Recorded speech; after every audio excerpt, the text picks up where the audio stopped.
muchas gracias por venir a todos, muy buenas tardes. Para los que vengáis por primera vez, agradeceros pues la presencia en esta tarde tan calurosa. Y bueno, la conferencia que tenemos hoy es una conferencia, yo creo que diferente, pues tocamos un tema diferente, que es el tema de la literatura, en concreto de la literatura gótica. Entonces en ella, nuestro conferenciante, Víctor Fernández, economista y asesor fiscal, nos va a plantear las bases un poco de lo que es la doctrina espírita, lo que es las características de la novela gótica y si efectivamente tiene algo en común o no tiene algo en común. Así que bueno, esperamos que os guste a todos, que aprendamos un poco y démosle la bienvenida.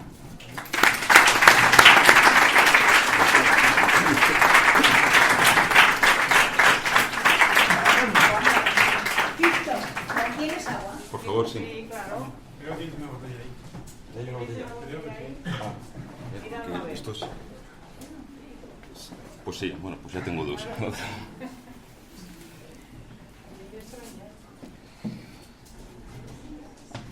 Bueno, pues muchas gracias al presentador inesperado por la simpatía con que, bueno, pues me ha anunciado.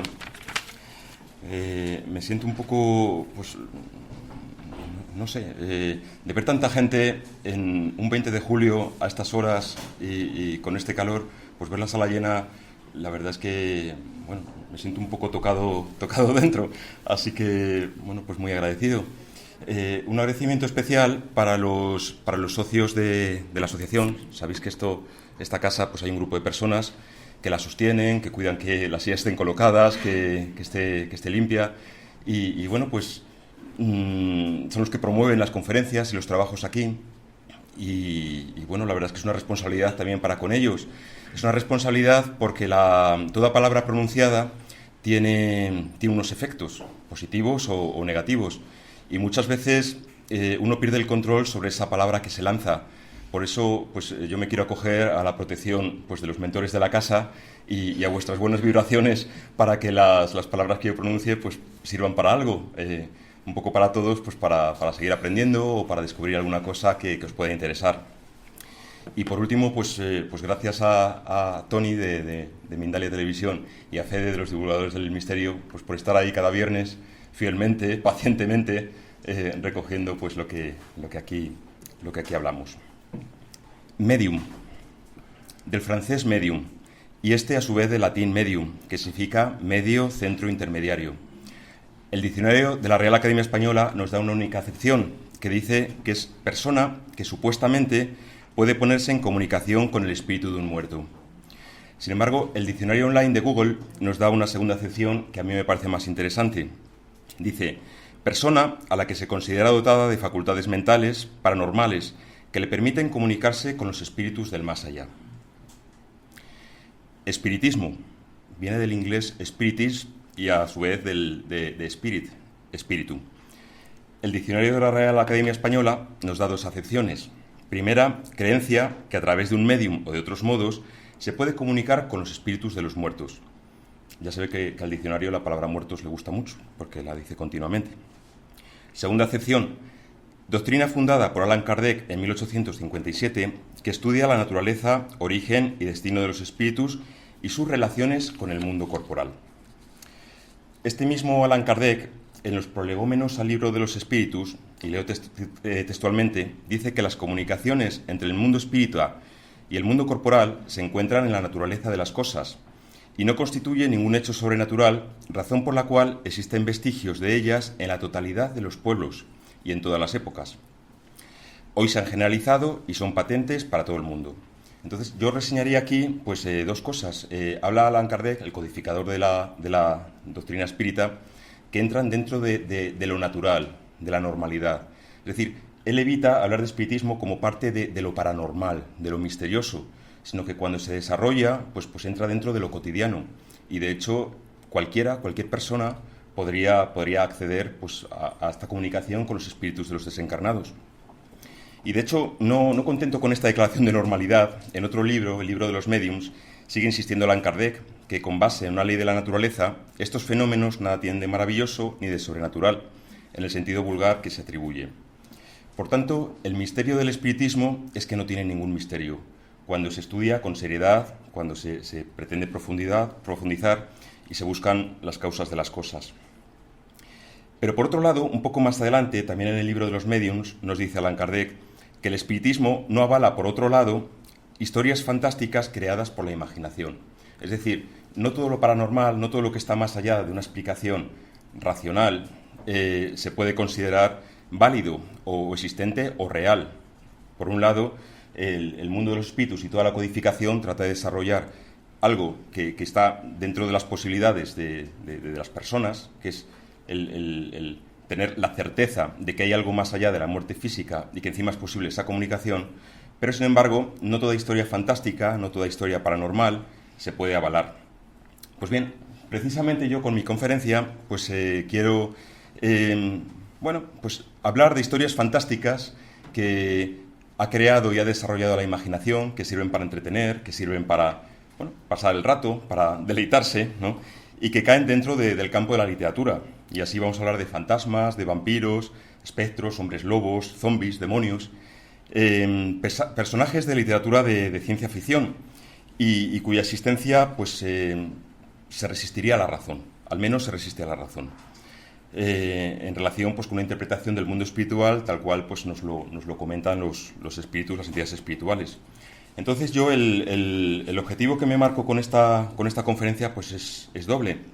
Por un lado, separar la ficción de la realidad, y esto es importante, porque a veces uno desearía, nos encantaría que los vampiros existiesen. Ahora bien, hacerles parte de nuestra vida y considerar que puede ser real, pues bueno, ya veremos, ¿no? Entonces, separar ficción de realidad, pero también utilizar un lenguaje apropiado. Es decir, ¿podemos hablar de fantasmas lo mismo que de espíritus? Puede que sí o puede que no. Tener un lenguaje preciso es importante siempre que se empieza el estudio de una disciplina, porque si no nos puede llevar a confusión y en última instancia puede haber gente que intente manipularnos, porque con el lenguaje se manipula.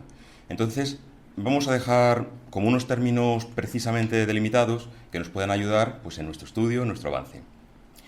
Y en segundo lugar, ya de una forma un poco más simpática, pues proponeros un tipo de literatura que tal vez está pasado de moda porque arranca del siglo XIX, pero que yo creo que es universal. Y si no lo habéis leído, yo os voy a invitar a que lo hagáis, ahora que estamos en pleno verano, que se acercan pues, días largos. Pues bueno, siempre se pueden recuperar y uno puede disfrutar con ellas. Este es el esquema que yo me propongo para esta conferencia. Necesito hacer una pequeña introducción al siglo XIX y a la época del romanticismo, porque va a ser la base sobre la que voy a fundar pues, todo lo demás. Después os voy a desarrollar las características de la literatura gótica. La literatura gótica es distinta de la literatura de terror, de la novela negra y de la novela de ficción. Entonces vamos a ver 4 o 5 ingredientes que normalmente tiene una obra de literatura gótica para saberla distinguir. Después a mí se me ha ocurrido seleccionar 3 o 4 novelas, probablemente las conozcáis, a lo mejor El castillo de Otranto no tanto, valga la poesía que acabo de hacer, y no estaba preparado. Y al hilo de las mismas, pues vamos a reflexionar sobre esos puntos que os propongo, ¿no? No sé si me dará tiempo, depende de lo rápido que vaya el reloj, a llegar a la cuarta, pero bueno, al menos las 3 primeras las vamos a comentar y si podemos con el retrato de Dorian Gray, pues lo haremos. Y por último, pues quisiera dejar un espacio, un tiempo, pues bueno, también para escuchar vuestras opiniones, preguntas o bueno, lo que queráis aportar. Bueno, pues unas breves pinceladas a la situación política, económica, social y también ideológica y espiritual del siglo XIX. El siglo XVIII terminó pues, dejándonos 2 revoluciones que algunos historiadores denominan las revoluciones burguesas, en parte para distinguirla de la revolución soviética ya del siglo XX, que sería pues, una revolución obrera. Por un lado, en 1789, con la toma de la Bastilla, pues, se inició la Revolución Francesa con un afán, unas ideas de igualdad en lo político y en lo social. Pues como veis en el cuadro de Lacroix, que sería un poco más avanzado, pero que recoge el espíritu revolucionario de aquellos años. Revolución Francesa que, como sabéis, se pasó de frenada e inauguró después una etapa de terror Y más tarde, pues el imperio en Francia, pues con las tropas de Napoleón repartidas por toda Europa, que es como se iniciaría el siglo XIX. No sé si estaríais muchos en alguna conferencia hace unos meses de alguien que nos adelantó que en determinada mesa mediúnica se había llegado a la conclusión de que Napoleón era un espíritu que vino en misión, con una misión muy importante, pero que sin embargo fracasó debido al orgullo o debido a una ansia de poder. No pudo cumplir una tarea importante que se le había asignado en el mundo espiritual. Y bueno, pues probablemente tenga que volver a rehacer lo que no fue capaz de llevar a cabo. Pero bueno, pues en todo caso, a lo largo de todo el siglo XIX vamos a tener en la mayor parte de los países europeos, también en los americanos, una extensión de los principios de libertad, de igualdad, de progreso que la Revolución Francesa inaugura. Y por otro lado, la segunda revolución es la revolución industrial, que iniciada en el Reino Unido con determinados adelantos técnicos, como fue la máquina de vapor y los telares mecánicos, pues llevaron a un cambio de las formas económicas, una forma de la producción, una forma de la distribución, del consumo. Esta foto es de un fotógrafo llamado Stiglitz, que se titula The Hand of Man, la mano del hombre, y se conserva en el Museo d'Orsay. Y recoge muy bien cómo cambió el panorama en las ciudades europeas debido pues, al uso intensivo del carbón, pues automáticamente aparecieron fábricas, un paisaje lúgubre que bueno, pues, viene bastante bien reflejado en las novelas de la época. Con la revolución industrial pues, se dio también un fenómeno que fue la bipolarización de las clases sociales. La industria, la fábrica necesitaba una mano de obra intensiva y se dio un fenómeno que fue masivo de grandes desplazamientos de población desde el campo a la ciudad, dando lugar también, por las condiciones que había, pues, a una precariedad en los trabajos, pobreza y una gran tensión social que sería habitual a lo largo de todo el siglo XIX.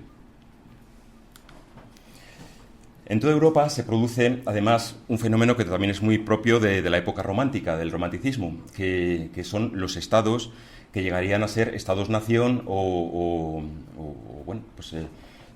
a lo mejor inaugurados por Italia y por Alemania, que llevaron a cabo un fenómeno de unión de una pluralidad de naciones en una única. Pues se produjo lo que es el nacionalismo que acompañaría pues, todo el siglo XIX. Nunca antes se había producido ese fenómeno de un amor exacerbado por la patria o por la nación. Se puede decir que en el siglo XIX pues, se inaugura este sentimiento y también se pasaría de frenada y en el siglo XX pues, daría lugar pues, a los fascismos, tanto italiano como alemán, como luego a la Revolución Rusa pues, en la parte de los países soviéticos. Pero es otra pincelada que se puede dar a la política que se produce en toda Europa. Se puede decir, en general, que el siglo XIX es un contraste del anterior, del siglo XVIII. El siglo XVIII estaba caracterizado por la razón. Se llevó la razón al extremo que se hablaba ya de que se adoraba a la diosa razón. Se dejaron de lado muchas corrientes religiosas, espirituales, porque la razón mandaba todo. De lo cual es símbolo pues, la enciclopedia de Diderot, en un afán de compilar en unos tomos, una serie de tomos, todo el conocimiento humano. Entonces, frente a ese racionalismo, a ese exceso de razón del siglo XVIII, se responde en el siglo XIX con las emociones, con los sentimientos. Como nos inspira pues, el cuadro de Friedrich, El caminante sobre el mar de nubes, que sería de 1818, donde el espectador, cuando lo contempla, pues casi siente el vértigo del propio caminante pues, ante el precipicio. Es algo que te llega dentro, es el sentimiento, la emoción, muy propio del siglo XIX. En el arte se va a producir también una evolución. Nos dejará el siglo XVIII con el neoclasicismo, como puede ser, por ejemplo, este cuadro de Ingres, Júpiter y Tetis, donde era obligatorio utilizar una temática de la mitología clásica, a veces también política, pero sobre todo la mitología, unas determinadas formas de pintar, un equilibrio. Entonces, cualquier pintor que quisiese dedicarse a ello, la academia, la ortodoxia, le exigía que siguiese pues, estos patrones. También de Ingres, este Napoleón, que en realidad está reflejado como si fuese un Júpiter más. Entre el anterior y este, pues no hay mucha diferencia. Te reflejan a Napoleón en un afán de protagonismo político, como si fuese el rey de los dioses. Entonces, claro, esta situación de tensión al artista le comprime, le cohíbe, no le deja avanzar. Y por eso, como si fuese una olla a presión, surge el impresionismo. ¿Veis la diferencia con la anterior? Los temas se popularizan, incluso el espectador casi le dan ganas de sentarse entre los remeros y las mademoiselles y servirse una copa de vino.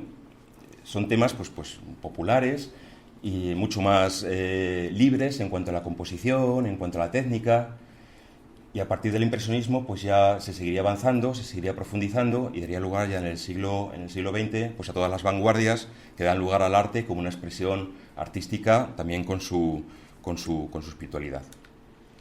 Por supuesto, la música, el desarrollo del piano dará lugar a unas composiciones donde el que lo escucha se siente emocionado porque puede percibir si esa música le está transmitiendo tristeza, alegría, qué sensaciones. Precisamente el piano es un instrumento que permite esas sutilidades. Y la ópera. La ópera en la época anterior, en la época del barroco, pues también utilizaba temas clásicos, eran composiciones perfectas, matemáticamente exactas, pero en el siglo XIX, pensad en Verdi, pues ya se lleva pues, temas populares, la Traviata, por ejemplo, y también se da paso a que el que escucha sea protagonista en cuanto a que puede reflejar sus emociones. Si pensáis en el introito de la Traviata, pues casi uno puede averiguar que está en una situación, una reunión social frívola, pero que hay unos nubarrones que se ciernen sobre la protagonista, en fin. Ese juego con las emociones pues, va a dar lugar a precisamente un desarrollo muy espectacular en la música del siglo XIX. Y en el campo de la espiritualidad. Esto lo tenemos que tocar porque va a ser la base que nos va a permitir comprender luego la literatura gótica. El siglo XVIII también nos había dejado una gran bipolaridad, una gran separación, precisamente por el auge de la razón. Los científicos del siglo XVIII llegaron a despreciar todo lo religioso, todo lo espiritual. ¿Por qué? Porque lo que no se podía demostrar en un laboratorio lo veían como que o bien no existía, o bien eran cosas de villanos, o eran cosas, bueno, sin importancia, no requerían perder tiempo en esas cuestiones. Entonces, también es cierto que, por otro lado, no se supo dar una debida respuesta desde la parte de las iglesias, a lo mejor oficiales, o de la parte de la gente, digamos, con un sentimiento más espiritual. Porque la ciencia material tiene un objeto muy claro, que son las cuestiones materiales. En otras cuestiones, digamos que la ciencia ni puede ni debe decir nada, porque su objeto no es ese. Y por otro lado, hay como otras vías de llegar al conocimiento, más allá del laboratorio, más allá de la ciencia material. De entrada, las verdades matemáticas. Las verdades matemáticas, desde la época de los pitagóricos, si estamos hablando de 6 siglos antes de Cristo, se aproxima mucho más a la filosofía, a la abstracción, que al trabajo de un científico. Y normalmente un matemático está más próximo de un filósofo que de un físico. Por ejemplo, también la metafísica. La metafísica llega ¿sabéis? Metafísica es todo aquello que está más allá de la física, más allá de lo que podemos percibir con nuestros sentidos físicos, nuestros sentidos materiales. Pues la metafísica, desde luego con Aristóteles, más adelante con Tomás de Aquino, pues con todo un bagaje muy importante, demuestra que el hombre, con la razón, puede llegar a esas verdades que están mucho más allá de lo que sus sentidos, su vista, su oído, su olfato, le puede proporcionar. La intuición también es una forma de conocimiento que no se puede demostrar en el laboratorio, pero que sin embargo nos da una fuente de sabiduría, de conocimiento muy importante. ¿Por qué cuando yo me resfrío, automáticamente mi madre, que vive a 250 kilómetros, me llama por teléfono para ver cómo estoy? No lo sé, pero ocurre. Es decir, y las que sois madres, seguro que sabéis que la intuición desarrollada te permite estar en conexión con la persona amada. Eso es así. Y por último, me atrevo a decir, como fuente de conocimiento, el mito. El mito, el símbolo también, tiene como una verdad eterna que da, cuando se reflexiona sobre el mismo, nos da como unas verdades muy difícilmente comprensibles por otras vías. A lo mejor necesita una iniciación y necesita una profundización, pero son, en general, estas 4 formas, medios de llegar al conocimiento más allá de las verdades materiales que se muestran en el laboratorio. Por eso digo que no se dio una respuesta adecuada a ese exceso de racionalismo con que nos dejó el siglo XVIII. Efectivamente, a la diosa razón se la adoró, pero fue una pena que se despreciaran otras vías de conocimiento. En el siglo XIX hemos hablado que había como dos bloques, la parte materialista y la parte, vaya a decir, espiritualista, si queréis. En el siglo XIX se produce un crecimiento increíble, que además prepararía el camino probablemente al siglo XX, de nuevas iglesias, nuevos movimientos, nuevas espiritualidades, que van a marcar prácticamente el ambiente espiritual en Europa y en Norteamérica. En Sudamérica no me atrevo a decir porque lo desconozco, pero al menos en Europa y en Norteamérica. Voy a citar unos poquitos únicamente. En Norteamérica surge como un libro revelado, dicen, el libro del Mormón, y entonces se desarrolla pues todo lo que es la Iglesia de los Mormones. Iglesia curiosa porque tanto los católicos como los protestantes la consideran una secta, porque a pesar de que admiten los textos sagrados de todo el bagaje judeocristiano, sin embargo, nos admite que el libro del Mormón pues tenga ese carácter revelado. Entonces, pues bueno, como una curiosidad.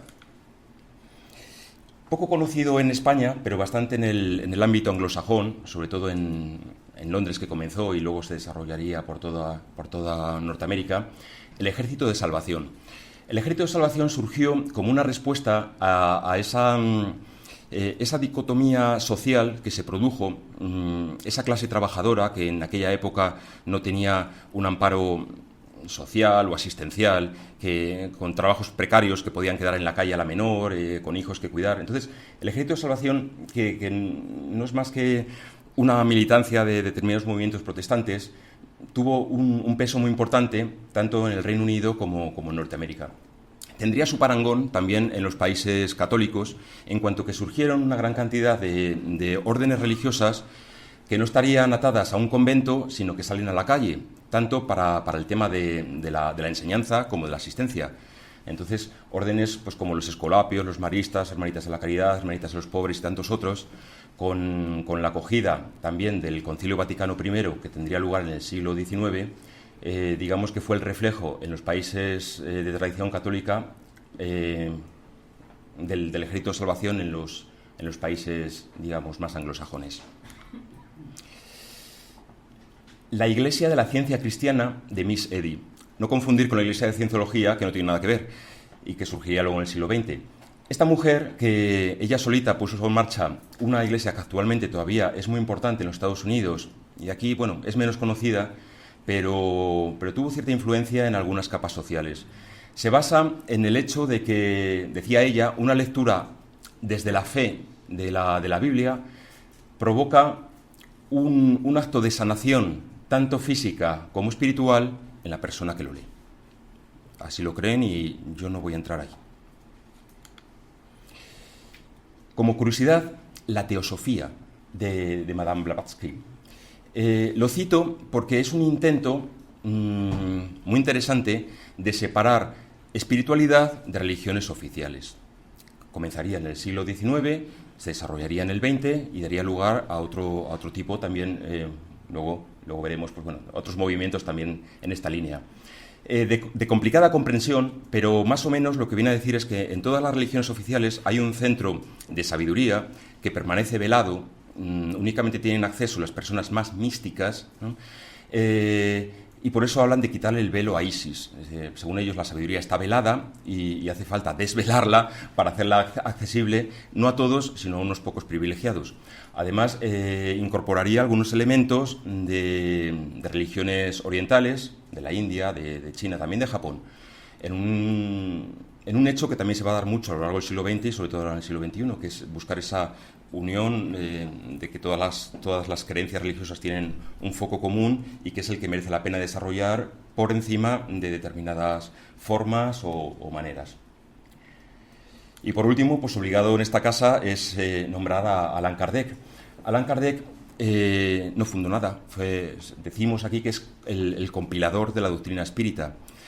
Puso de manifiesto que la mediunidad, como hemos leído al principio, se da en todos los pueblos, en todas las culturas y en todas las épocas, en toda la historia de la humanidad, y lo que hace pues, es un desarrollo de la doctrina espírita a través de un método de ensayo y error de una forma, utilizando el método científico, para llevar a cabo pues, obtener una doble, ¿cómo decir?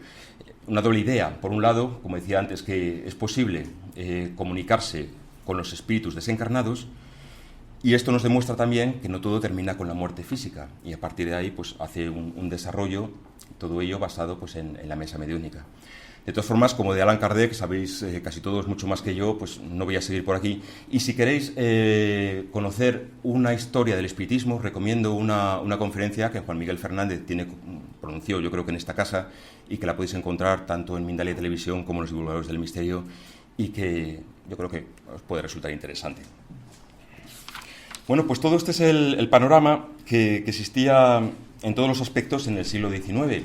Especialmente quedaos con este panorama espiritual, porque es lo que latía en el sentimiento de los ciudadanos y ciudadanas de Europa, también de Norteamérica. Entonces, bueno, pues vamos a entrarnos ya en lo que es lo principal de mi conferencia, que va a ser ver un poco las características de la literatura gótica y cómo poderla diferenciar de otros tipos de literatura.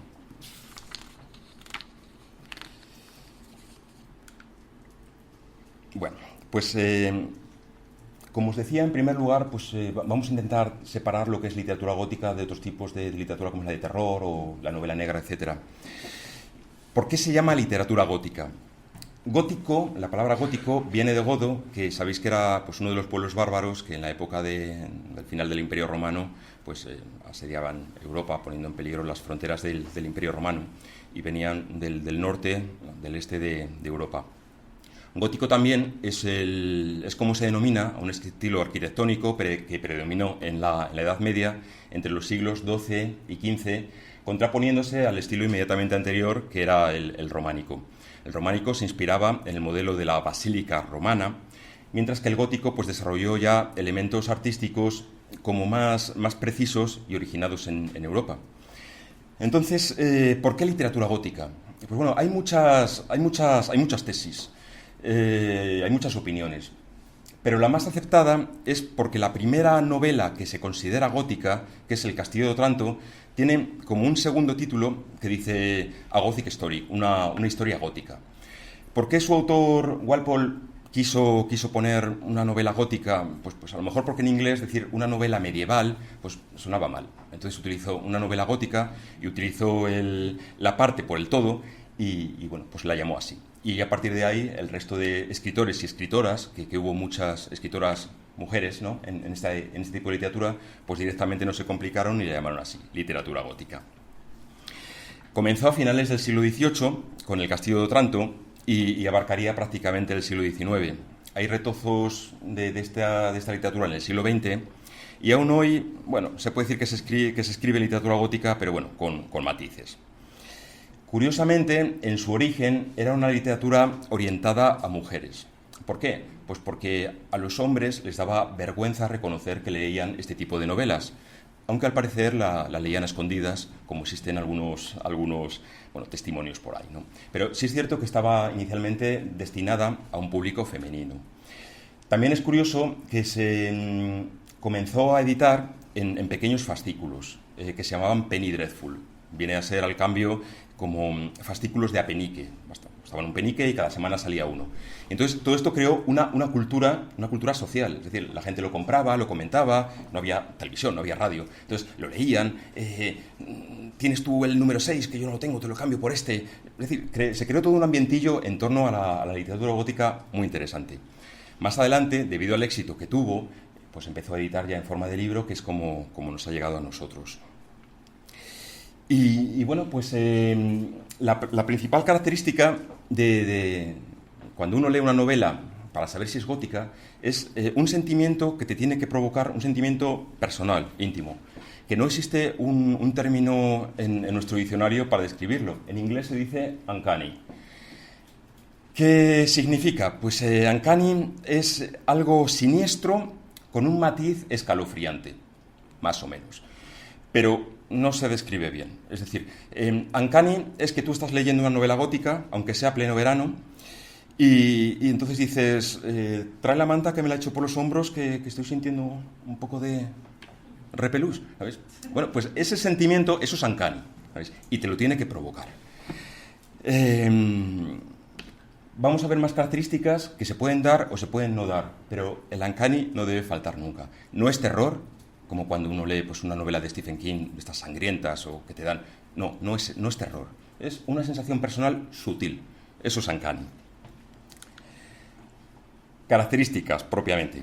Bueno, pues la intriga tiene que tener lugar en una ambientación romántica. Romántica en el sentido de lo que estamos hablando, del siglo XIX, con las emociones desbocadas, que pueden ser paisajes sombríos, bosques tenebrosos, ruinas medievales, castillos con pasadizos secretos, mazmorras, monasterios en ruinas. Tiene que provocar, a lo mejor, pues árboles en invierno sin hojas, pues una atmósfera de misterio. Tiene que provocar ese uncanny que decimos, un suspense que ayude a conseguir esa sensación, ese matiz escalofriante. Nieblas, escenas nocturnas, puertas que chirrían, eso es fundamental.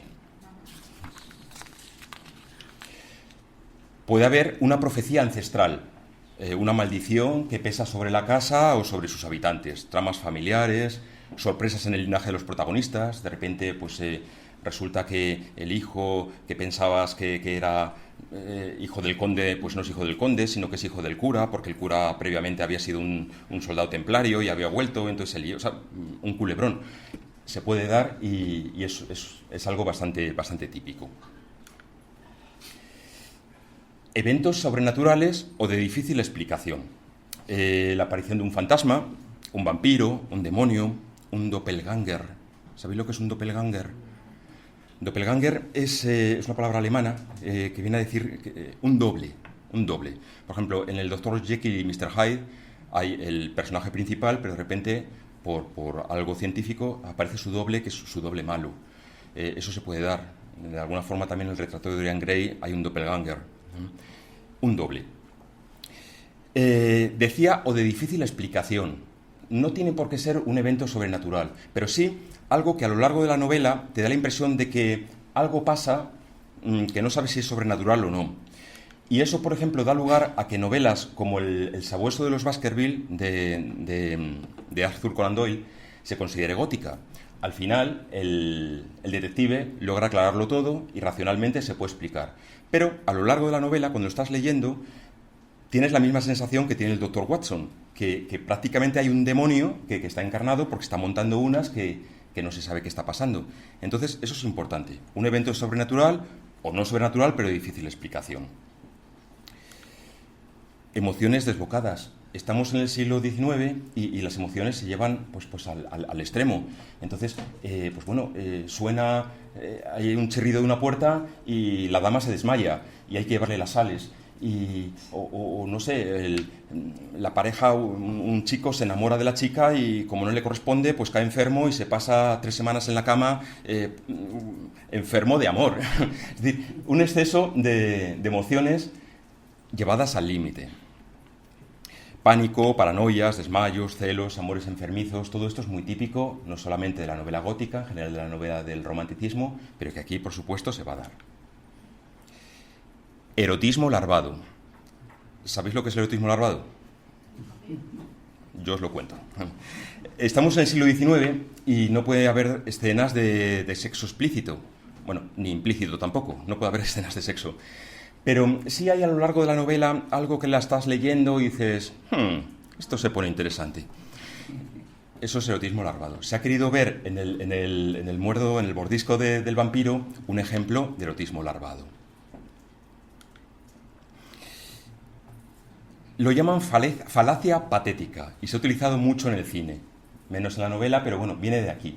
Falacia patética es que los elementos naturales acompañan a algo que va a pasar. Por ejemplo, suena un trueno y aparece un fantasma.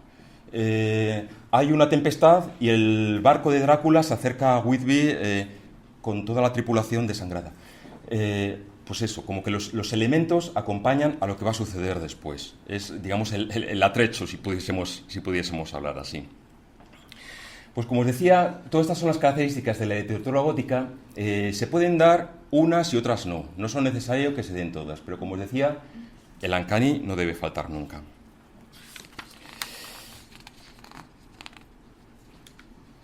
Bueno, pues os voy a proponer algunas, por si os interesa, algunas novelas según los periodos en que podemos distinguir la literatura gótica, ¿no? En los orígenes, que sería el de finales del siglo XVIII, pues como os avanzaba antes, El Castillo de Otranto, que sería la primera de Horace de Walpole, Los misterios de Udolfo, de Anne Radcliffe, y El monje, de Lewis. Si queréis que os recomiende alguna de estas tres, por favor, leed El monje.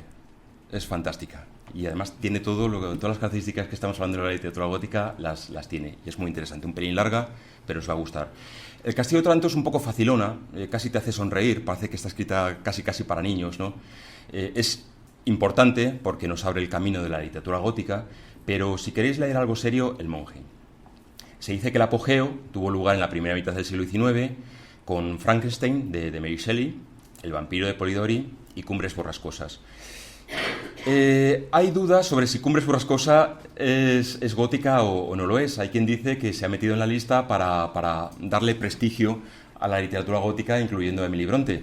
Yo creo que tiene las suficientes características para considerarla gótica. Y estaríamos en aquello que, si bien no hay un evento sobrenatural, sí hay una serie de cosas de difícil explicación que te ponen en antecedentes. Tal vez la hayáis leído, no pasa nada porque la volvéis a leer, porque es una obra espectacular. El ocaso, hasta finales del siglo XIX, que podemos nombrar, pues, entre otras muchas, El guardavías, de Charles Dickens, Calmilla, de Sheridan Le Fanu, es la historia de una vampira. Si os interesa, por cierto, se dice vampira y no vampiresa. Vampiresas son las que salen con cigarros así largos por la noche. Y vampira es el femenino del vampiro. Entonces, Carmilla es un ejemplo de vampira que, por cierto, influiría mucho luego en Bram Stoker. Dr. Jekyll y Mr. Hyde, El retrato de Dorian Gray es la novela de Oscar Wilde. El fantasma Canterbury es una historia corta. También tiene algunas notas góticas. Por supuesto, Drácula, no puede faltar. Siglo XX, ¿gótico o no gótico? Pues no se sabe. Bueno, yo lo he llamado posgótico. Pero bueno, podemos nombrar El castillo de Kafka, toda la obra de Lovecraft, absolutamente toda es gótica. Rebecca, habréis visto la película de Hitchcock. Pues si habéis visto la película, leed la novela. El resplandor de Stephen King, lo mismo. Habréis visto la película de Kubrick. Cuando leáis la novela os vais a llevar una sorpresa, porque no es que no tenga nada que ver, pero es totalmente distinta. La novela es gótica, la película con matices. Pero, de hecho, Stephen King se enfadó mucho con Kubrick a raíz de esa película. Leedla porque es maravillosa. Y El nombre de la rosa. Ocurre lo mismo que con el sabueso de los Baskerville. Al final todo se explica racionalmente, pero a la medida que lo vas leyendo tienes la sensación de que hay algo sobrenatural a lo largo de la historia. Muy recomendable. Bueno, ¿y cuál es el futuro de la literatura gótica? Pues no se sabe. Nosotros asistimos a una conferencia sobre este tema y nos dijeron que hay un problema, que probablemente no se dé nunca más literatura gótica, porque hoy día no nos asusta nada. Es decir, hemos hecho la piel tan dura que yo creo que, salvo la cuenta de Twitter de Trump, no nos asusta nada. Entonces, no se escribe literatura gótica. Hay quien intenta un tipo de literatura de ficción que, bueno, no recuerdo el nombre cómo se llama. Bueno, hay una literatura de ficción distópico, literatura distópica. Son novelas donde te ponen, se da mucho en el cine, te ponen en la peor situación futura que le puede ocurrir a la humanidad, la peor. Es decir, una guerra nuclear donde quedan muy poquitos supervivientes, tienen que sobrevivir, se han vuelto bestias. Bueno, eso que nos produce una cierta inquietud. Pues esa inquietud dicen que es similar al uncanny que hablábamos antes. Y por eso hay quien dice que el futuro de la literatura gótica es la novela distópica. Es posible. Bien, pues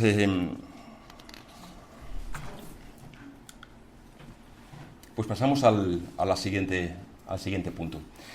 Yo había pensado comentar algunas obras, pues esas cuatro, no sé si a la cuarta me va a dar tiempo, pero bueno, al menos las tres primeras, comentarlas un poco, ver por qué son o no son góticas y proponeros algún tema también de debate, pues a lo mejor a la luz del espiritismo.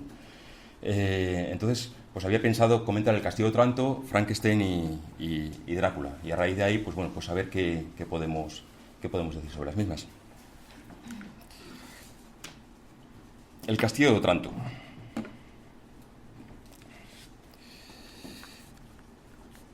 Horace Walpole, conde de Orford, escribe: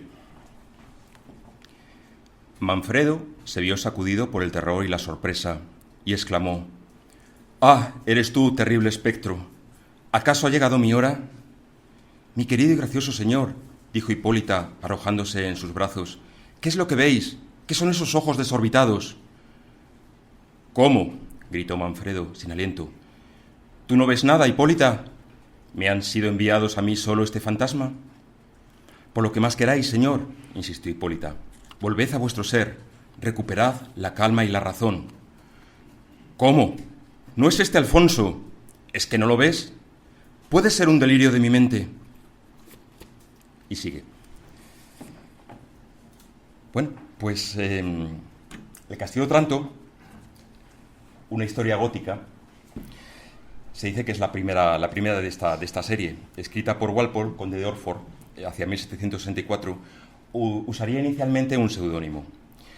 Walpole era miembro del Parlamento, pertenecía a una familia aristocrática y como que le daba vergüenza escribir este tipo de novelillas. Entonces, la primera edición utilizó un seudónimo. Claro, tuvo tanto éxito que en la segunda edición utilizó ya su nombre. Y entonces ya es como aparece, ¿no? Era una persona educada, miembro de la aristocracia, muy bien, bueno, estudió en Eton, posteriormente en Cambridge, e hizo el Grand Tour pues, a lo largo de Europa, recogiendo pues, anécdotas de todos los países que visitaba. Por cierto, ¿sabéis que el Grand Tour era un viaje que hacían los jóvenes de la nobleza inglesa al terminar sus estudios en Cambridge para viajar y coger anécdotas? Y de Grand Tour viene la palabra turismo. Turismo que hoy usamos normalmente tiene su origen en el Grand Tour que hacían los jóvenes cachorros de la nobleza británica. Bueno, pues el Castillo de Otranto narra una... No os voy a desvelar todo, solamente os voy a dar unas pinceladas, por si alguno lo quiere leer, pues no le voy a contar que el mayordomo era el asesino. Pero, bueno, pues ambientada en un castillo, la acción se desarrolla en la Italia medieval y narra la historia de un tirano, de Manfred, que está en el trono de una forma, pues bueno, con unas artes no muy éticas, digamos, pero que pesa una maldición sobre la familia, y es que en el momento en el que no tenga descendencia masculina, va a perder el trono y el verdadero heredero pues llegará a ocuparlo. Entonces está tan contento porque va a casar a su hijo, al primogénito, pero de una forma misteriosa, este fallece. Con lo cual, pues entra en pánico y automáticamente pues empieza a liarla toda y decide divorciarse de su mujer, que es la casta Hipólita, para casarse con la prometida de su hijo, que es la bella Isabela. Esta, cuando se entera, quiere huir y coge un pasadizo secreto horroroso porque está lleno de murciélagos, y entonces el pasadizo le lleva hasta una capilla y sale por debajo del altar, bueno, pues todas estas cosas, ¿no? Y la historia sigue.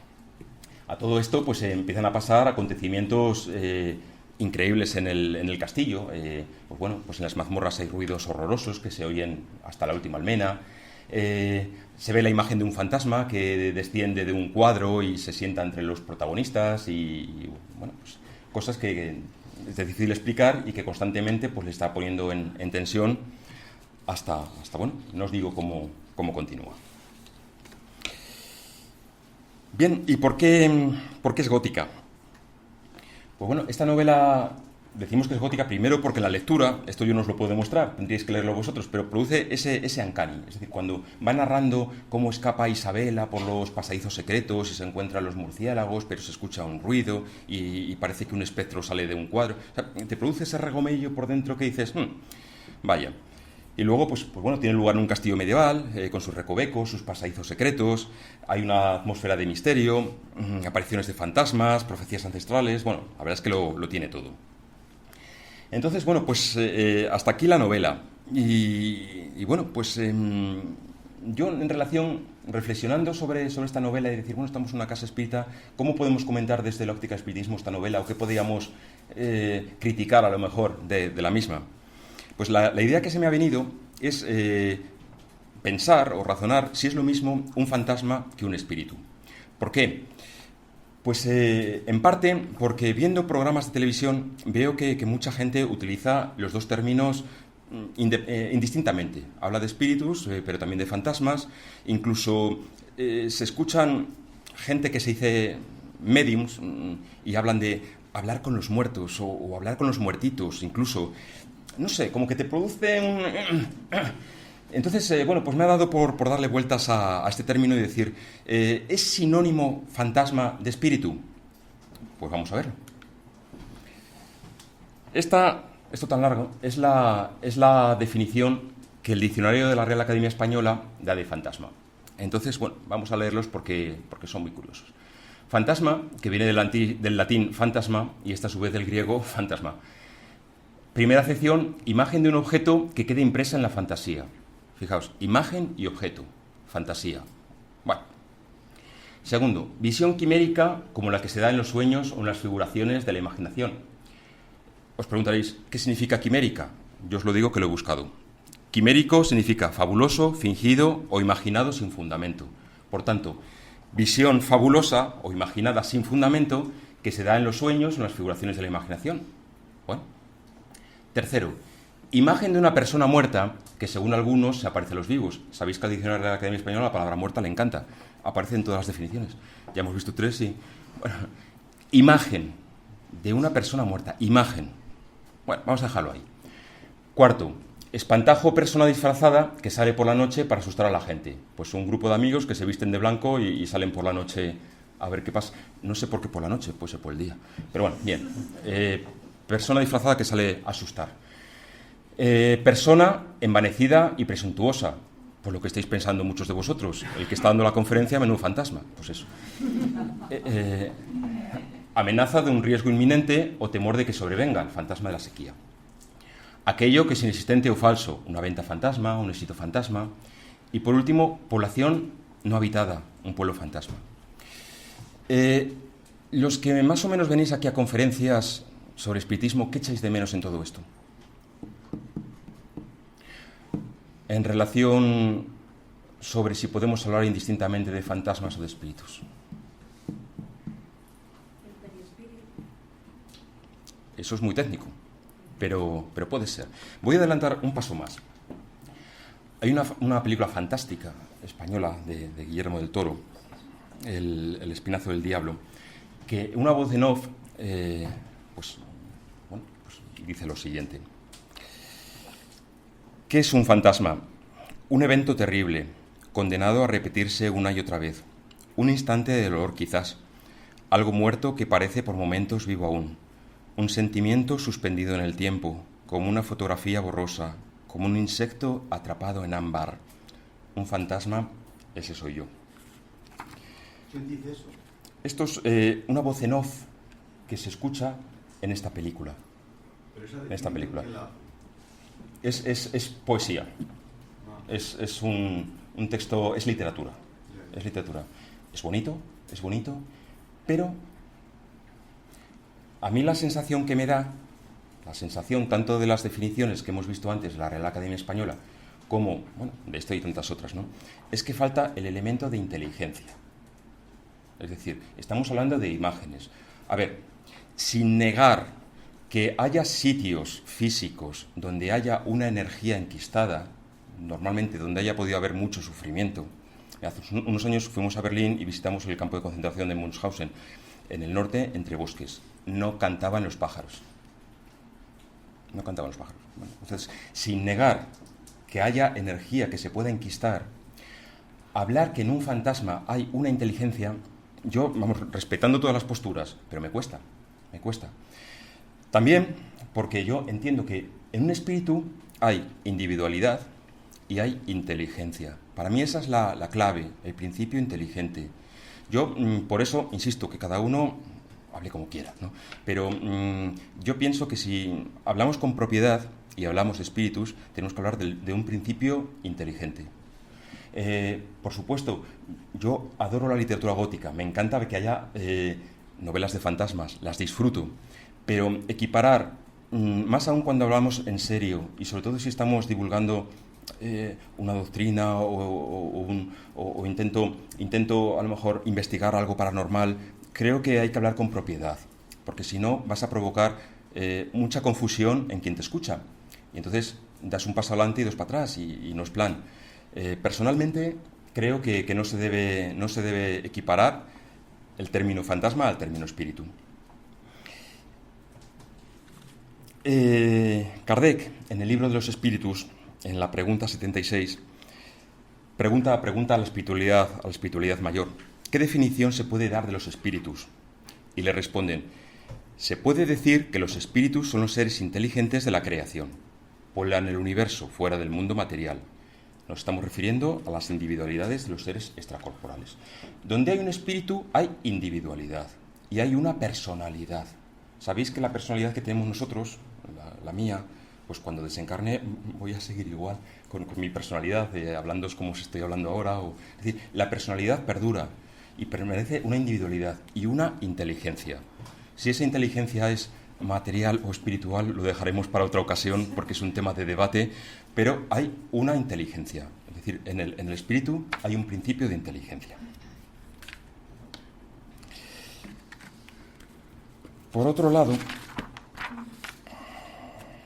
si hablamos de fantasmas, hay un riesgo. El riesgo de quedarse en el fenómeno. El fenómeno es lo que brilla, lo que llama la atención, pero que no te entra dentro. O sea, te quedas en un fenómeno, tal, ha salido del cuadro un fantasma. O sea, eso es fenómeno. En espiritismo, el fenómeno es muy secundario. En espiritismo hablamos de experiencia. ¿Eso qué quiere decir? Pues que mira, cuando uno se sienta a la mesa mediúnica y hablas con un espíritu superior, o no tan superior, pero hablas con alguien que ha desencarnado, vas a percibir una serie de cosas que a ti te cambian. Te cambian tu forma de ver la realidad, te cambian tu forma de comportarte, te cambian tu forma de ir por la vida. Eso es experiencia. Por eso el espiritismo no es mediático, no interesa, porque no vende.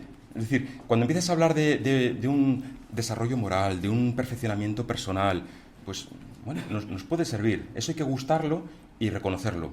Pero no es fenómeno. El fenómeno al final es una bengala que la lanzas, brilla un poco y cae un palitroque. Cuando lo que interesa pues es un carbón ardiendo, que perdure, ¿no? Que dé calor. Entonces, bueno, estas son las reflexiones que a raíz del Castillo de Otranto pues os quería transmitir.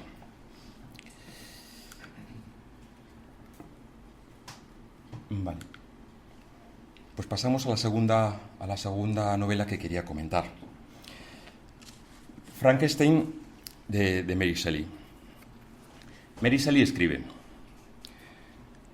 una desapacible noche de noviembre contemplé el final de mis esfuerzos. Con una ansiedad rayana en la agonía, coloqué a mi alrededor los instrumentos que me iban a permitir infundir un hálito de vida a la cosa inerte que yacía a mis pies. Era ya la 1 de la madrugada.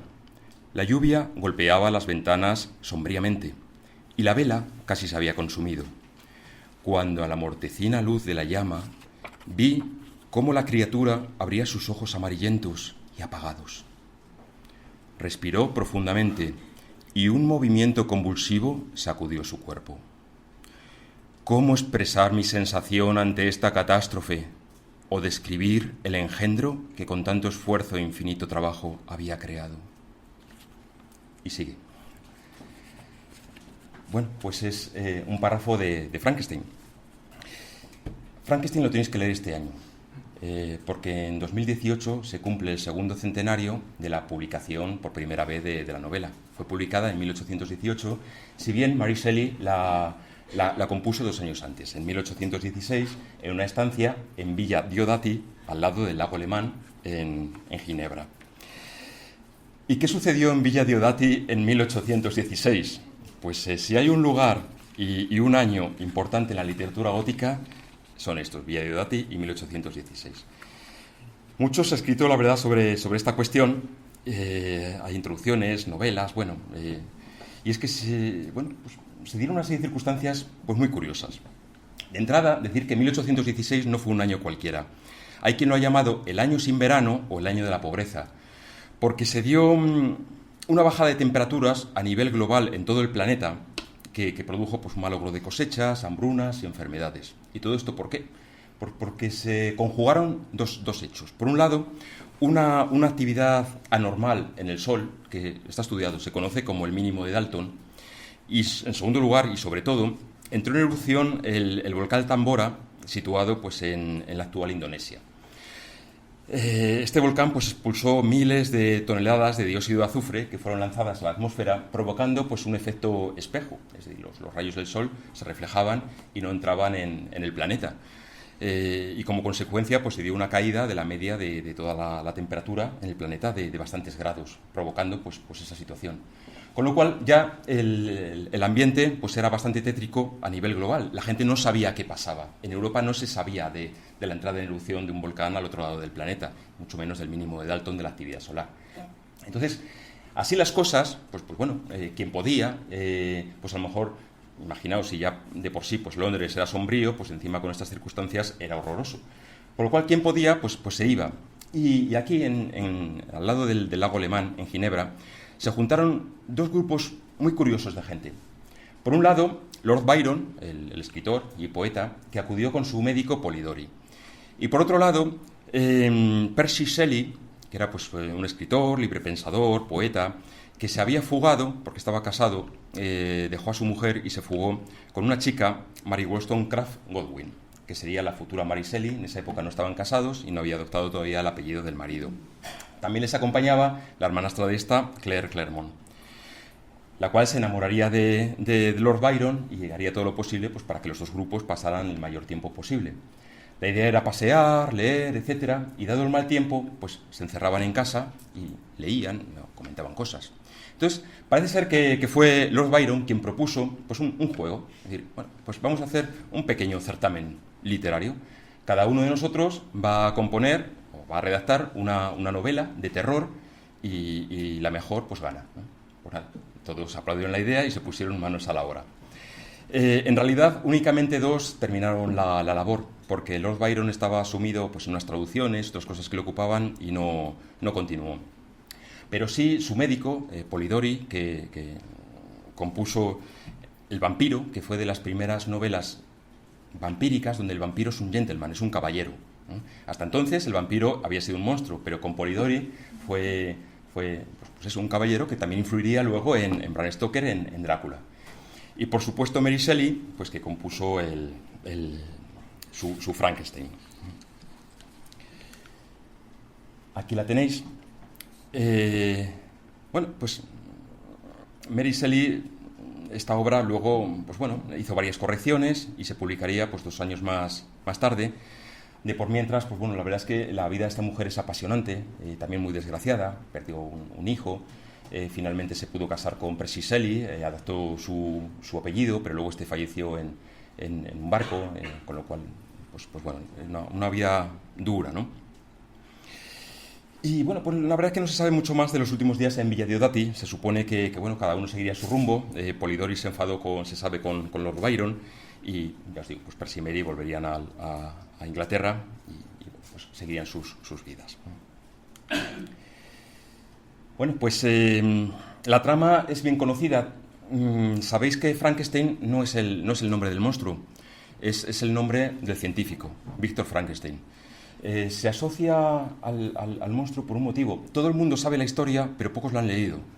Como mucho se ha visto en televisión, pero no se ha leído y es muy recomendable, ¿no? Pero al monstruo, de hecho, no le ponen nombre. Durante toda la novela aparece como el engendro, el monstruo y tal, y el que es Víctor Frankenstein pues es el científico, el creador, ¿no?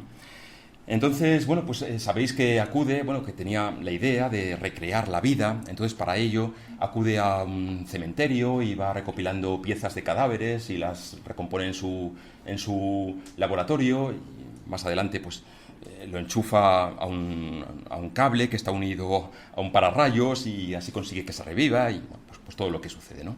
Tampoco quiero contar la trama aquí. ¿Podemos hablar de si es gótica? Pues bueno, yo creo que sí. Que podemos decir que es gótica. Primero te produce esa sensación, uncanny, prácticamente desde los primeros capítulos. No tenemos un castillo, pero sí que tenemos un laboratorio bastante lúgubre, donde Víctor Frankenstein hace sus experimentos. tormentas, truenos, rayos. Y no existe un elemento sobrenatural, pero sí tenemos, o yo diría, el mayor elemento sobrenatural que a lo mejor más aterroriza es uno mismo.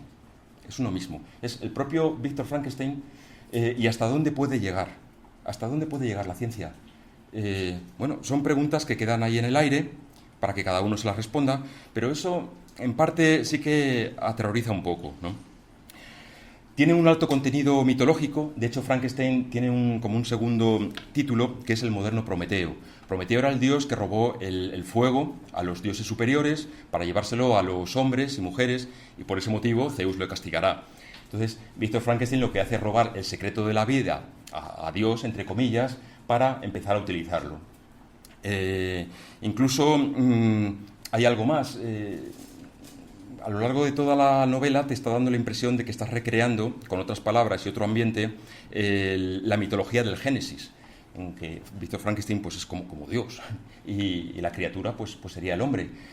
Hasta el punto de que mucho más adelante la criatura que se siente solo porque se ve despreciado, feo y tal, le pide una compañera. Y Víctor Frankenstein pues hace lo que en el cine se ha llamado la novia de Drácula. Eso recuerda a la historia del Génesis. Está el hombre solo y entonces cuando dice Dios no es bueno que el hombre esté solo, pues ya sabéis cómo continúa, ¿no? Bueno, ¿y qué podemos decir a todo esto desde la óptica del espiritismo? Pues yo querría reseñar, en primer lugar, que Mary Shelley, a través de las palabras de Víctor Frankenstein, tiene una postura ante la vida materialista. ¿En qué sentido materialista? En el sentido en el que no considera la separación, que hay una separación entre materia y espíritu. Para ella, para Víctor, todo es materia. La vida es un conjunto de reacciones físicas y químicas que son animadas a través de la electricidad. Es decir, siempre eso es materia. No considera que haya algo más, una parte espiritual o un elemento vital que pueda animar la carne. Y eso es una continua a lo largo de toda su novela, porque está inspirada precisamente por los científicos que hablábamos del siglo XVIII, el exceso de racionalismo. Y la verdad es que es una de las cuestiones, yo creo que más difícil de explicar, la diferencia entre materia y espíritu. Podemos tener una idea intuitiva, pero es muy difícil profundizar y tenerlo claro. Yo incluso he asistido a conferencias donde se dice que el espíritu en realidad son moléculas que están menos compactas que el cuerpo. Entonces, claro, si yo intento atravesar la pared, me pego una leche, obviamente. Pero un espíritu que tiene sus moléculas menos compactas, pues podría atravesar la pared. Eso, sin embargo, es materialismo. Está hablando de moléculas físicas, eso es materia, ¿sabes? Cuando en realidad la parte espiritual no tiene nada que ver con la materia. Pero no es nada fácil de comprender. En el libro de los espíritus ya hemos visto que Kardec nos recuerda, a través de la espiritualidad mayor, que el espíritu es el principio inteligente del universo. Pero le preguntan un poco más adelante, preguntan a los espíritus superiores, ¿qué definición podemos dar de materia?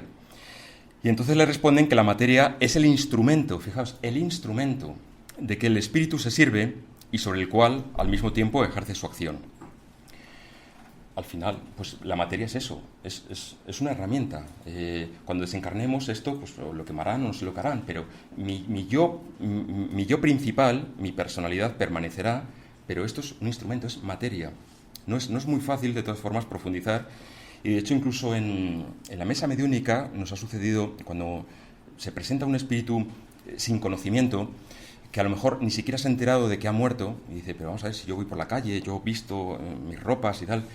Una de las cuestiones más difíciles es explicarle que su cuerpo ha fallecido.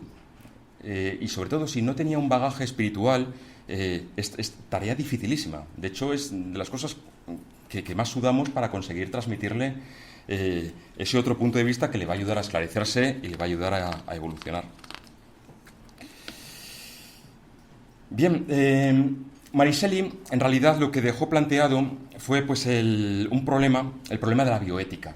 Es decir, ¿hasta qué punto podemos llegar? ¿Hasta qué punto la ciencia puede avanzar? Sobre todo en cuestiones pues, bastante complicadas como pueden ser el transhumanismo, la robótica, la criogenización, la manipulación genética, etc. Es decir, puso de manifiesto un problema que aún hoy desde el punto de vista de la bioética se le sigue dando vueltas y es de difícil resolución. Fijaos que, por cierto, he copiado algo que Raúl Teixeira, el gran médium y espiritista brasileño, comentó acerca de este tema en una conferencia que dio en el Congreso Espírita Nacional. Y vino a decir, Raúl Teixeira, le cito: Allan Kardec ha enseñado en su libro La Génesis que la doctrina espírita siempre ha de marchar par a par con el progreso tecnológico. Es más, no hemos de tener miedo a ningún progreso, y que las grandes preguntas que nos hacemos acerca de la moralidad de la clonación genética bien merecen esperar a dónde nos lleva el avance científico, sabiendo que una elevada espiritualidad cuida nuestros pasos. En resumidas cuentas, llegaremos a donde podamos llegar, porque si llegamos es que podemos llegar, y ese poder alguien nos lo ha dado, con lo cual nos invita a no tener miedo al progreso tecnológico. Bueno, sí es cierto que también nos han dicho muchas veces en la mesa mediúnica, cuando se han planteado estos temas, que a lo mejor nos preocupamos de cosas que están mucho más allá de nuestra capacidad, olvidamos los problemas inmediatos, una persona que tenemos al lado que está sola, a lo mejor, o alguien que está pasando hambre, y nos preocupamos de, es ética la criogenización. O sea, podemos correr el riesgo de quedarnos en lo abstracto y olvidarnos el presente, el ya, el ahora, lo inmediato, que en realidad es lo que hemos venido a trabajar, por eso estamos encarnados, para trabajar el momento. Bueno, ¿qué tal estáis? ¿Estáis muy cansados? ¿Corto y hablamos? ¿O es que me faltan 2 novelas, la última la voy a dejar por perdida? Y la última la dejo por perdida y si queréis hablamos de Drácula, porque terminar sin hablar de Drácula es como no haber hablado de nada. Venga, pues un poquito, voy a resumir mucho, porque imagino que estéis ya un poco cansados, porque ya va a una hora, más de una hora, bueno. Bueno, pues Bram Stoker habla. Entonces empezó a ladrar un perro en alguna granja lejana carretera abajo.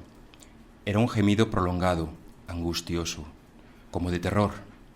Le contestó otro perro, y luego otro, y otro más, hasta que, llevados por el viento, que en aquellos momentos soplaba suavemente por el collado, comenzó una serie de aullidos. Aullidos frenéticos que parecían proceder de todos los ámbitos del país, hasta donde la imaginación podía captarlos, a través de la penumbra de la noche.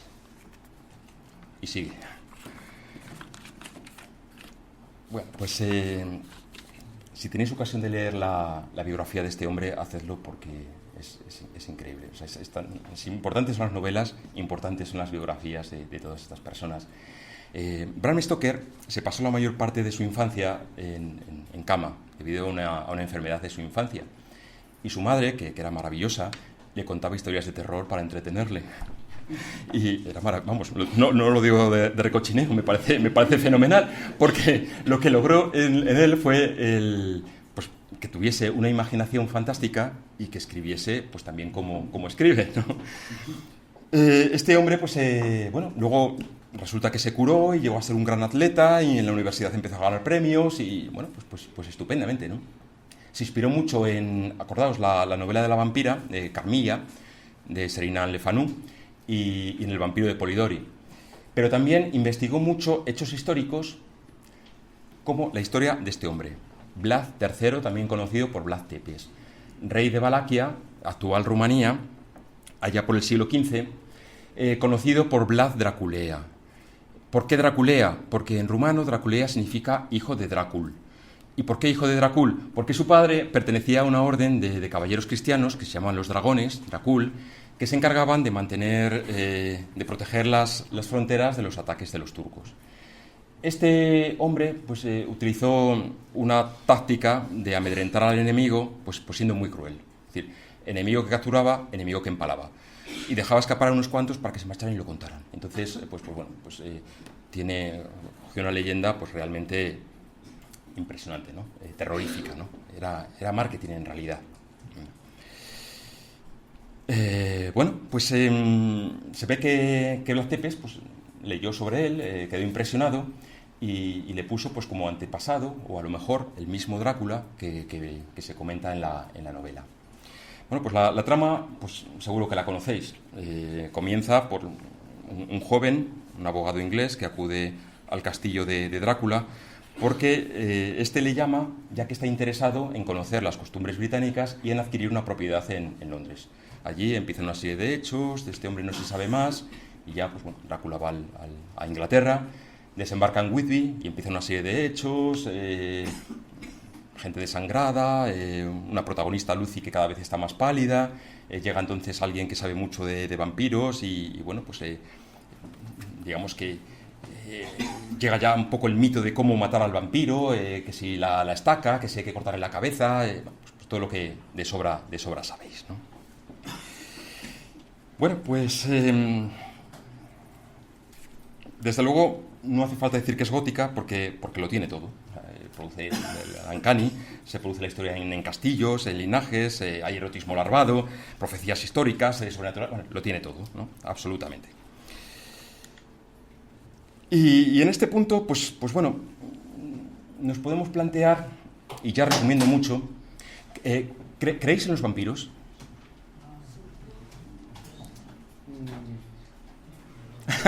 Pudiera ser.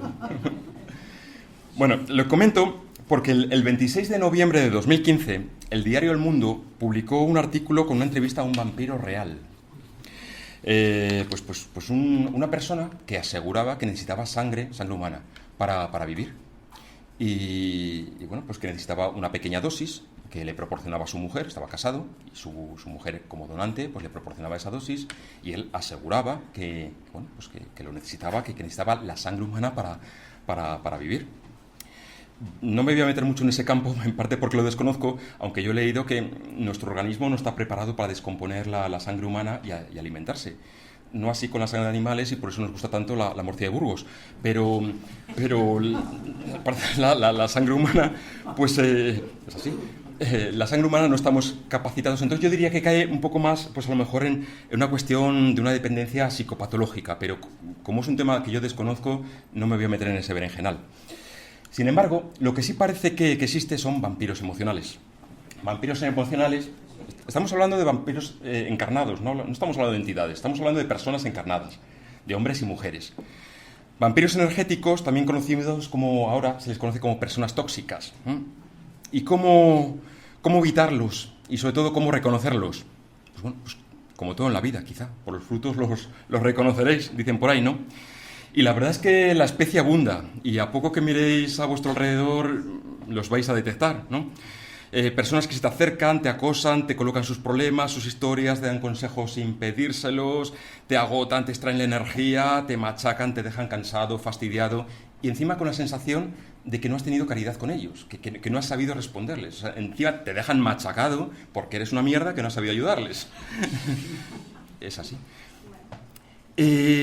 Bueno, normalmente se identifican con personas manipuladoras, mentirosas compulsivas, me tomen todo, especialistas en todo pero sabios en nada, jamás te abrirán las puertas de su casa, pero ellos estarán en la tuya continuamente llamando para ver qué puedes hacer tú por ellos.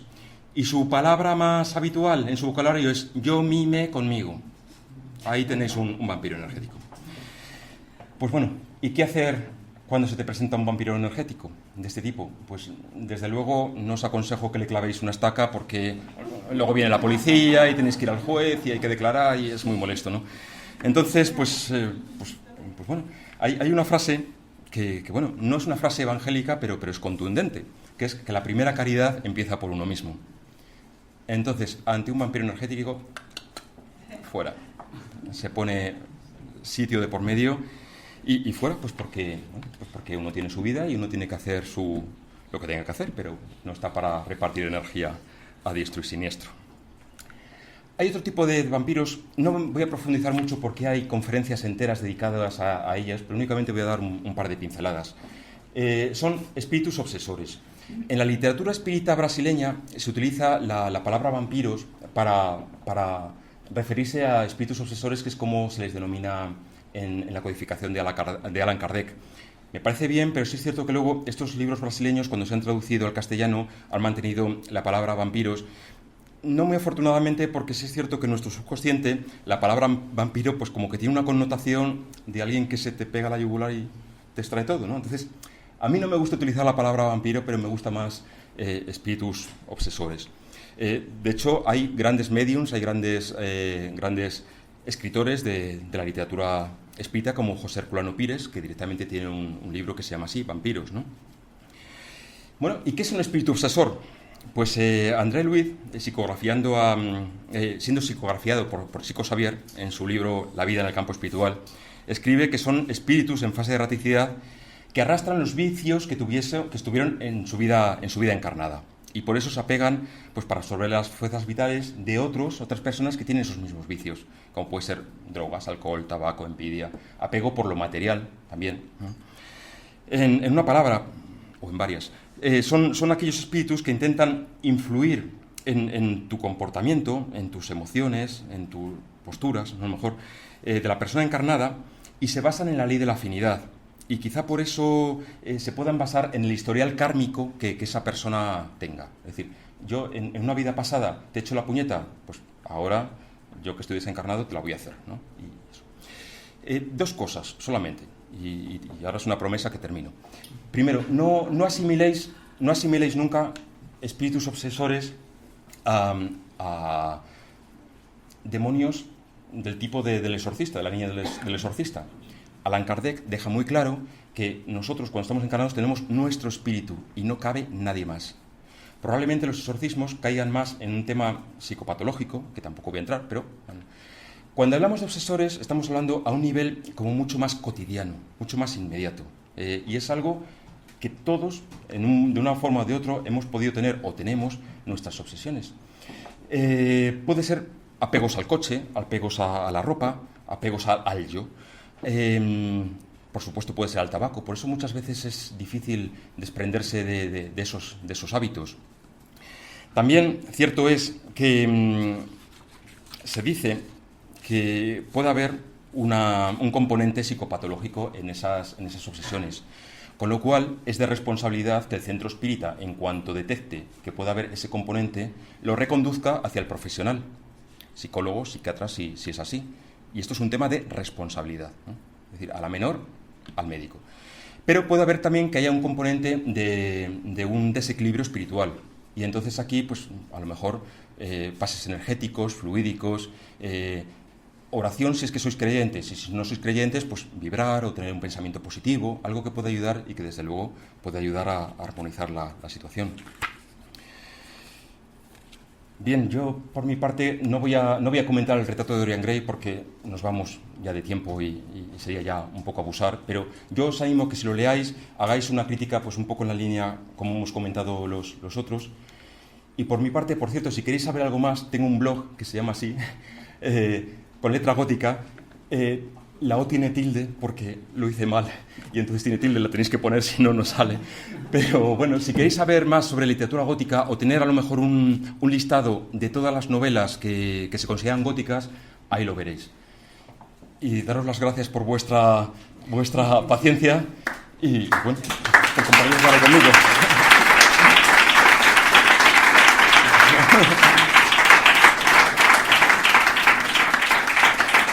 Gracias.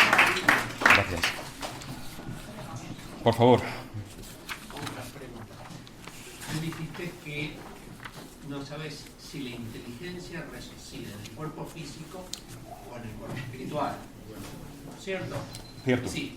Yo creo que desde el punto de vista que somos inmortales, la inteligencia la lleva el espíritu. Correcto. Sí, pero te digo algo. está hasta el momento que desencarnamos en el cuerpo físico ese, pero ya después la inteligencia sigue con el espíritu. El espíritu es el que va a progresar y va a venir en un futuro a reencarnar otra vez, y ahí se va a seguir haciendo la evolución del ser humano. Correcto, pero mira, en el prolegómeno de la introducción del libro de los espíritus, continuamente Allan Kardec dice, tenéis un problema, que es que utilizáis una misma palabra, un mismo término, para referiros a una pluralidad de cosas. Eso es normal, si no tendríamos unos diccionarios enormes, ¿no? Entonces, y nos dicen, Allan Kardec, pero es la alta espiritualidad, poneos de acuerdo con los términos y luego ya entráis a debatir. ¿Esto qué quiere decir? Que sin duda tienes razón. Es decir, desde el momento en el que nos están diciendo que los espíritus son el principio inteligente de la creación, evidentemente, pues el espíritu es inteligente, tiene una inteligencia. espiritual, porque es espíritu, tiene una inteligencia. Ahora bien, cuando encarnamos, ¿qué ocurre? Que todo lo tamizamos a través de la mente, de la razón. Entonces, ¿qué sucede? Pues claro, que esta mente pues tiene unas capacidades, tiene un IQ, una valoración, un IQ, ¿vale? Una capacidad mental. Y encima muchas veces sufrimos porque a lo mejor el espíritu tiene una inteligencia superior a la que yo encarnado tengo. Lo que sucede es que yo, en esta encarnación, me toca currarme una serie de cosas y me han dicho, pues ala, tú limitadito.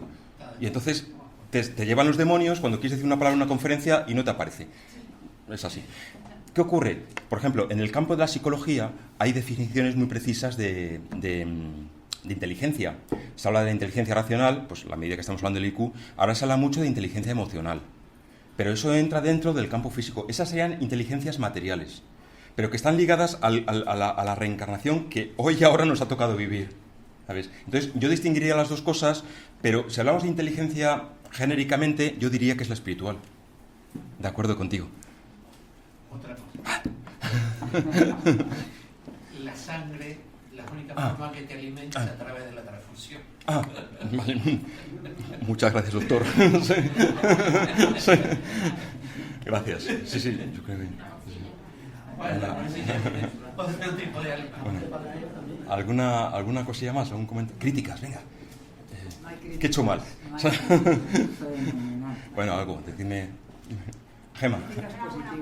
Bueno, gracias. El planteamiento teórico, la introducción, recoger la literatura gótica es muy difícil porque hay muchísima novela, muchísima novelística. Nuevamente entrando en la página de la Biblioteca Nacional hay infinidad de páginas y recoger lo más representativo es bastante difícil. Además es una novela que está denostada. Totalmente, y sí. Es muy difícil traerla ahora mismo hacia la actualidad. Está denostada dentro del propio campo literario, porque se considera que no tiene drama, que los personajes no tienen psicología, que el narrador que si no tienen psicología, que mira desde arriba, pero que es subjetivo, que no tiene objetividad. Y yo creo que también hay que ver lo que es entrar en lo que es la novela. Entonces tenemos que entrar, es decir, este tipo de novela es así, tiene una tipología determinada, centrarnos en esa novela y no hacer esa demostración que se hace mucho y decir realmente el ambiente, la ambientación y centrarse en los acontecimientos, como bien has marcado los objetos, o esos sucesos que van pasando, que es lo que crean el término que has explicado, ese escalofrío, que realmente la búsqueda, el desenlace de la novela, que tiene un planteamiento o un nudo que van creciendo hasta que llega ese desenlace, que es el punto final. Y eso es la novela gótica. A mí desde luego me apasiona. Yo reconozco que es un tipo de novela que está pasada de moda. Ocurre una cosa, es novela muy gruesa, porque como se publicaba por fascículos, pues hala, o sea, le daban que daba gusto. Entonces, por ejemplo, coges Los misterios de Udolfo, que no es de las que no os he recomendado, pero que la podéis leer, ¿no? Entonces, ¿qué ocurre? Que coge la protagonista y empieza a pasear por el campo y entonces en cada flor encuentra ese pétalo que sutilmente brilla a la luz del sol y claro, te quieres morir porque no avanzas. Entonces, claro, como se publicaba por fascículos, los Penny Dreadful, hay una serie de televisión que se llama así, fantástica, pues como se publicaba en fascículos, pues se alargaban mucho. Pero si haces ese esfuerzo de ejercitar la paciencia, al final es maravillosa. Yo estoy muy enganchado a la novela gótica. Porque te va llevando. Eso se llama folletín, es típico del 19, porque la novela de Baldor, de Clarín, toda. Lo mismo. Toda la novela del romanticismo iban en... Era la forma para llegar hacia el público que no podía acceder, entonces no podían acceder a comprar los libros, no había cultura, entonces se llega a acceder a la cultura por ese medio y luego ya lo que has comentado muy bien, de que se llega a la novela, pero la importancia es esas novelas representativas y la más importante para mí, yo creo, la que ha perdido, la que está perdiendo la literatura universal es el mito de Frankenstein, que hay muchísimas adaptaciones en el cine, en la literatura universal, esa creación de esa criatura, y ahí me pregunto yo el principio vital hacia dónde llega, porque claro, es verdad que cuando crea la criatura, Víctor Frankenstein, claro, es una criatura que tiene materia pero no tiene principio inteligente, porque si esa criatura tuviera el principio de poder razonar y pensar y tuviera capacidad de ser mucho mayor que su creador, ahí que hubiera pasado en la novela, hubiéramos tenido ahí una Sería otra cosa, claro. Sería otra cosa. ¿Alguna pregunta más? Sí, yo creo que todas las obras literarias tienen un doble mensaje. Sí. Tiene un mensaje, digamos, para el pueblo llano y un mensaje para personas más puestas, digamos, ¿no? Es posible. El tema de Frankenstein, Es posible. el tema de Dios, de la vida, de no sé qué. Si es el hombre capaz de llegar a esos extremos de poder manipular el... Pues lo que hablábamos, te puedes quedar en el fenómeno, decir, incluso también esto, la novela, qué bonita, tal. O puedes profundizar, a ver qué me dice. O esto, ¿cómo se enfrentaría esto el hombre y la mujer de hoy? O no sé, sí, eso es un ejercicio muy interesante porque muy interesante. deja cabo suelto, digamos, para que la gente piense. Cierto. Eso es lo interesante de estas cosas. ¿Alguna cosa? Venga. Simplemente yo quiero intentar hacer una aclaración cuando hablabas de los fantasmas. Vale. Bueno, no hay tales fantasmas. Siempre son espíritus. O sea, yo quiero hacer esa aclaración. No existen los fantasmas. Los fantasmas son parte de la literatura y de la fantasía humana, pero los fantasmas no existen. Son los espíritus que se manifiestan. Muchas gracias por puntualidad. Gracias. Sí, Fede, sí.